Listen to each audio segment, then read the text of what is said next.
आउज़ुबिल्लाहि मिनश्शैतानिर्रजीम बिस्मिल्लाहिर्रहमानिर्रहीम। अस्सलाम वालेकुम नाज़रीन हज़रात, आप देख रहे हैं जोया लाइफ हेल्थ केयर। दोस्तों, आज मैं आप लोगों को एक कामयाब अमल बताऊंगा। या जामियू का वजीफ़ा अच्छी दोस्ती के लिए बेहतरीन अमल है। इस अमल की इजाज़त भी आम है। अमल बताने से पहले मेरी आप सबसे गुजारिश है दोस्तों, इस अमल को आप लोगों ने सिर्फ़ और सिर्फ जायज़ मकसद के लिए इस्तेमाल करना है, नाजायज़ मकसद के लिए हरगिज़ इस्तेमाल नहीं करना, वरना कोई फ़ायदा नहीं होगा। जो शख्स या जामियू का वजीफ़ा हमेशा पढ़ता रहेगा, अल्लाह ताला उसे अच्छे दोस्त अता फरमाएगा। अगर किसी के प्यारे आपस में जुदा हो गए हों तो उस शख्स को चाहिए कि वो एतवार के दिन सुबह गुस्ल करे और या जामियू का वजीफ़ा पढ़ता रहे। एक एक उंगली बंद करता जाए और आसमान की तरफ देखता रहे।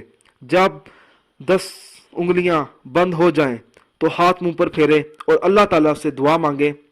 दोस्तों, ये अमल आप लोगों ने जब भी शुरू करना है तो सच्चे दिल से शुरू करना है और इस वजीफे को आप लोगों ने तब तक जारी रखना है जब तक आपको कामयाबी हासिल ना हो। दोस्तों, अगर आपको हमारी ये वीडियो पसंद आई है तो इसको लाइक कीजिए और शेयर कीजिए। साथ ही मेरे channel Zoya life health care को सब्सक्राइब करना हरगिज़ ना भूलें ताकि आपको आगे आने वाली वीडियोज़ की मालूमात मिलती रहे। जज़ाकल्लाह।